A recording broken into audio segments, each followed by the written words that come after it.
الحمد للہ رب العالمین والصلاة والسلام علی سید الانبیاء والمرسلین وعلی آلہ واصحابہ وازواجہ اجمعین۔ آج ہم ترتیب وار سورہ البقرہ کی آیت نمبر 16 سے 20 تک آیات کا لفظی ترجمہ اور تفسیر کریں گے۔ آیت نمبر 16 شروع ہوتی ہے اعوذ باللہ من الشیطان الرجیم بسم اللہ الرحمن الرحیم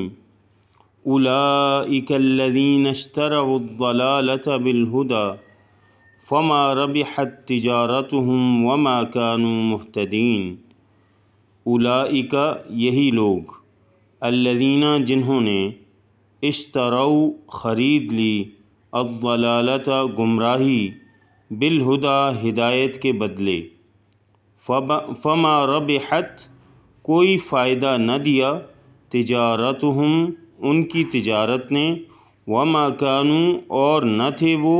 مہتدین ہدایت پانے والے۔ یہی وہ لوگ ہیں، با محاورہ ترجمہ کر رہا ہوں، یہی وہ لوگ ہیں جنہوں نے ہدایت کے بدلے گمراہی خرید لی ہے،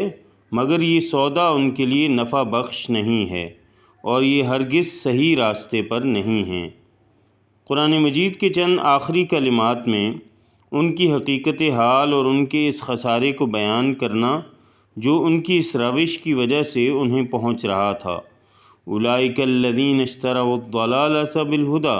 فما ربحت تجارتہم وما کانوا مہتدین،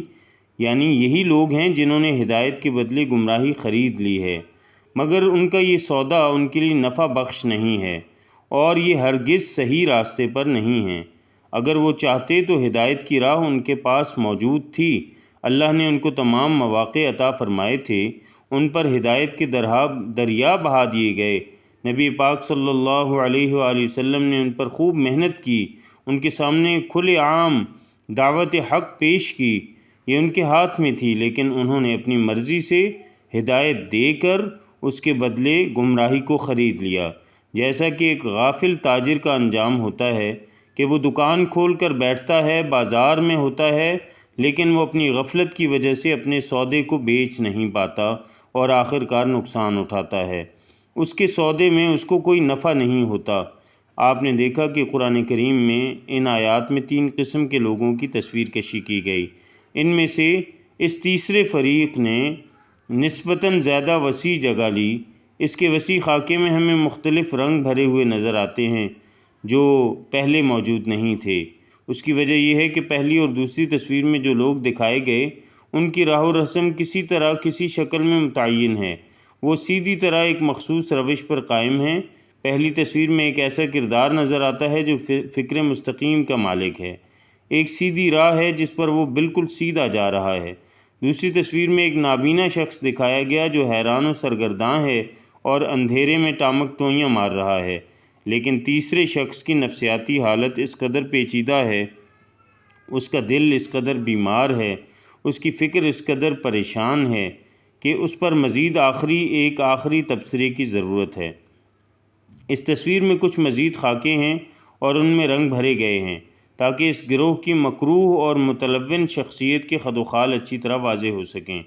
اس تفصیلی بحث سے ایک طرف تو وہ کردار بھی اچھی طرح ہمارے سامنے آ جاتا ہے جو منافقین مدینہ فدائیان اسلام کی ایذا رسانی، ان کے اندر انتشار اور بے چینی پھیلانے کے سلسلے میں ادا کر رہے تھے۔ دوسری طرف مسلمانوں کو بھی متنبہ کر دیا گیا کہ ہر دور میں کوئی نہ کوئی منافق مسلمانوں کی جمعیت کو خراب کرنے کے لیے کس قدر کوشش کر سکتا ہے، اور ان منافقین کی پردہ وری اور ان کی سازشوں کو بے نقاب کرنے کی کتنی اہمیت اور ضرورت ہے۔ آیت نمبر 17 مثلهم كمثل الذي استوقد نارا فلما اضاءت ما حوله ذهب الله بنورهم وتركهم في ظلمات لا يبصرون۔ مثلهم ان کی مثال، کمثل جیسے مثال، الذی اس شخص کی، استوقد جس نے بھڑکائی، نارا آگ، فلما پھر جب اضاءت روشن کر دیا، ما حولہ اس کا ارد گرد، ذہب اللہ چھین لی اللہ نے بنورہم ان کی روشنی، ترکہم اور ان کو چھوڑ دیا، وترکہم ان کو چھوڑ دیا، فی ظلمات اندھیروں میں، لا یبصرون وہ نہیں دیکھتے۔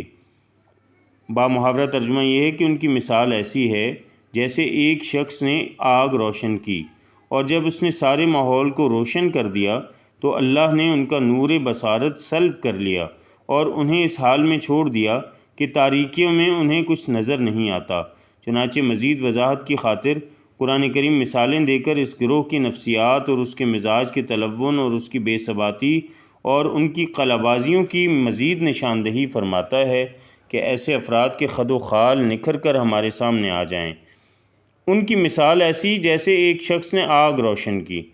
کہ سارا ماحول چمک اٹھا، اور اللہ نے ان کا نور بصارت یعنی دیکھنے کی طاقت سلب کر لی اور انہیں اس حال میں چھوڑ دیا کہ تاریکیاں ہی تاریکیاں ہیں، انہیں کچھ نظر نہیں آتا۔ یہ بہرے ہیں، گونگے ہیں، اندھے ہیں، اسی لیے یہ اب نہ پلٹیں گے۔ اس سے معلوم ہوتا ہے کہ ابتدا میں ان کا رویہ ایسا نہ تھا، انہوں نے ہدایت سے اعراض کیا ہو، یا اپنے کانوں میں انگلیاں ٹھونس لی ہوں، آنکھیں بند کر لی ہوں، اور نہ یہ صورت تھی کہ انہوں نے اس تحریک کے مطالعے سے انکار کیا ہو جیسا کہ کفار نے کیا، لیکن بعد میں انہوں نے ہدایت کے بدلے گمراہی ہی کو پسند کر لیا، اور یہ فیصلہ انہوں نے سوچ سمجھ کر غور و خوض کے بعد کیا۔ انہوں نے آگ جلائی، اس نے ان کے ماحول کو روشن بھی کیا، لیکن انہوں نے اس سے کوئی فائدہ نہیں اٹھایا، حالانکہ وہ روشنی کے متلاشی تھے۔ جب ان لوگوں نے اپنی مطلوب روشنی کو پا کر بھی اس سے منہ موڑ لیا تو اللہ تعالیٰ نے ان کے اس رویے کی وجہ سے ان کا نور بصارت سلب کر لیا اور انہیں اس حال میں چھوڑ دیا کہ وہ تاریکی میں بھٹکتے پھریں، کیونکہ انہوں نے عین اس چیز سے منہ موڑا جس کے وہ طالب تھے۔ اگلی آیت ہے صم بکم عمی فہم لا یرجعون۔ صم بہرے، بکم گونگے، عمی اندھے، فہم سو وہ، لا نہیں، یرجعون لوٹیں گے۔ یہ بہرے ہیں، گونگے ہیں، اندھے ہیں، یہ اب نہیں پلٹیں گے۔ اللہ نے انسان کو آنکھ، کان اور زبان دی ہے اس لیے کہ انسان بات سن سکے، روشنی کو دیکھ سکے اور نور ہدایت سے فائدہ اٹھا سکے، لیکن انہوں نے اپنے کانوں سے نہ کام لیا، بہرے قرار پائے، انہوں نے اپنی زبان سے بھی کام نہ لیا، بس گونگے قرار دیے گئے، انہوں نے آنکھوں سے بھی دیکھنا بند کر دیا، لہٰذا اندھے بن گئے۔ ظاہر ہے کہ ایسے حالات میں ان کے لیے ممکن نہیں ہے کہ وہ حق کی طرف لوٹ سکیں، راہ ہدایت کی طرف مڑ سکیں اور صداقت کی روشنی کو دیکھ سکیں۔ آیت نمبر 19 ہے او کصیب من السماء فیہ ظلمات ورعد وبرق یجعلون اصابعهم فی آذانهم من الصواعق حذر الموت واللہ محیط بالکافرین۔ او کصیب، یا جیسے بارش ہو، من السماء آسمان سے، فیہ اس میں، ظلمات اندھیرے ہوں، ورعد اور گرج ہو، وبرق اور بجلی، یجعلون وہ ٹھونس لیتے ہیں، اصابعہم اپنی انگلیاں، فی آذانہم اپنے کانوں میں، من الصواعق کڑک کے سبب، حذر الموت موت کے ڈر سے، واللہ اور اللہ محیط گھیرے ہوئے ہے،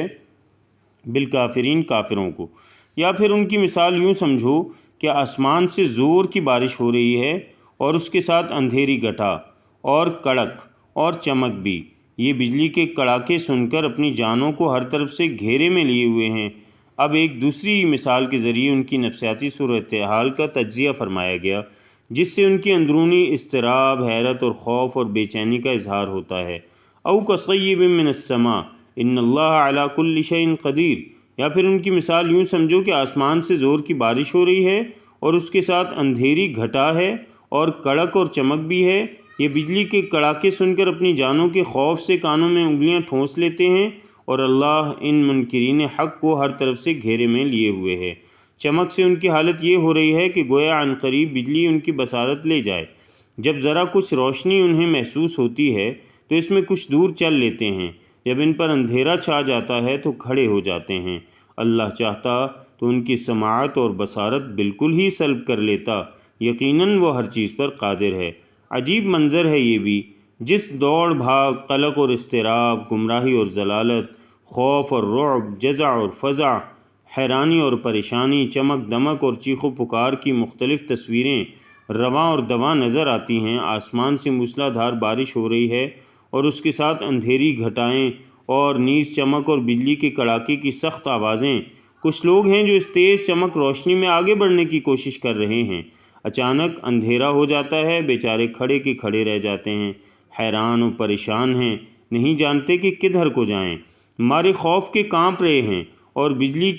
کی آوازیں سن کر جان نکلی جا رہی ہے اور اس کی وجہ سے کانوں میں انگلیاں ٹھونس لیتے ہیں۔ پورا منظر اس تگ و تاز سے بھرا ہوا ہے، موسلا دھار بارش، تاریکیاں، کڑک و چمک، خوفزدہ پریشان مسافر جو ڈرتے ڈرتے کچھ قدم آگے بڑھاتے ہیں اور اندھیرا آتے ہی پھر رک جاتے ہیں۔ اس پورے منظر سے قرآن کریم یہ مثبت تاثر دینا چاہتا ہے کہ منافقین کس طرح قلق و اضطراب، حیرانی و پریشانی، گمراہی و سرگردانی کا شکار ہیں۔ ادھر مومنین سے ملتے ہیں، ادھر اپنے شیاطین سے بھی ان کی ملاقات ہے، ادھر اقرار حق ہے تو ایک لحظہ بعد انکار اور سرکشی۔ وہ نور اور ہدایت کے متلاشی ہیں لیکن وہ عملاً اندھیروں اور گمراہیوں میں پھنسے ہوئے ہیں۔ یہ ایک انتہائی محسوس تمثیل اور منظر ہے لیکن منافقین کی خفیہ ترین نفسیاتی صورتحال کو آئینہ دکھا رہا ہے، شعوری صورتحال کو مجسم شکل میں ظاہر کر رہا ہے۔ یہ قرآن مجید کا مخصوص اور عجیب اسلوب بیان ہے۔ قرآن کریم نفسیاتی اور الجھی ہوئی ذہنی کیفیات کو اس طرح مخصوص انداز میں بیان کرتا ہے کہ وہ مجسم شکل میں آنکھوں کے سامنے کھڑی ہوئی نظر آتی ہیں۔ آیت نمبر 20 ہے، یکاد البرق یخطف ابصارہم کلما اضاء لهم مشوا فیہ وَإِذَا أَظْلَمَ عَلَيْهِمْ قَامُوا وَلَوْ شَاءَ اللَّهُ لَذَهَبَ بِسَمْعِهِمْ وَأَبْصَارِهِمْ إِنَّ اللَّهَ عَلَى كُلِّ شَيْءٍ قدیر۔ یکاد قریب ہے، البرق یہ بجلی، یخطف اچک لے، ابصارہم ان کی نگاہیں، کلما جب بھی، اضاء وہ چمکی، لہم ان کے لیے، مشوا چل پڑے، فیہ اس میں، وَإِذَا اور جب، اظلم اندھیرا ہوا، علیہم ان پر، قاموا وہ کھڑے ہوئے، ولو اگر، شاء چاہتا، اللہ لذہب چھین لیتا، بسمعہم ان کی سنوائی یعنی ان کی سماعتیں، وابصارہم اور ان کی آنکھیں، انا بے شک، اللہ علی پر، کل ہر شے چیز یعنی ہر شے ہر چیز، قدیر قادر قدرت رکھنے والا۔ چمک سے ان کی حالت ہو رہی ہے کہ گویا ان قریب بجلی ان کی بصارت اچک لے گی۔ جب ذرا کچھ روشنی انہیں محسوس ہوتی ہے تو اس میں کچھ دور چل لیتے ہیں اور جب ان پر اندھیرا چھا جاتا ہے تو کھڑے ہو جاتے ہیں۔ اللہ چاہتا تو ان کی سماعت اور بصارت بالکل ہی سلب کر لیتا، یقیناً وہ ہر چیز پر قادر ہیں۔ تو معلوم ہوا کہ انسان جب تک نیکی کا ارادہ نہ کرے اور نیکی کی طرف اپنے جو مہیا کردہ اس کے گرد اسباب ہوتے ہیں، اپنے آپ کو اس کے لیے تیار کر کے اپنے آپ کو، اپنے اعضاء اور جوارح کو اس کے اندر لگا نہ دے، تب تک اس کو بھرپور ہدایت نہیں ملتی۔ وہ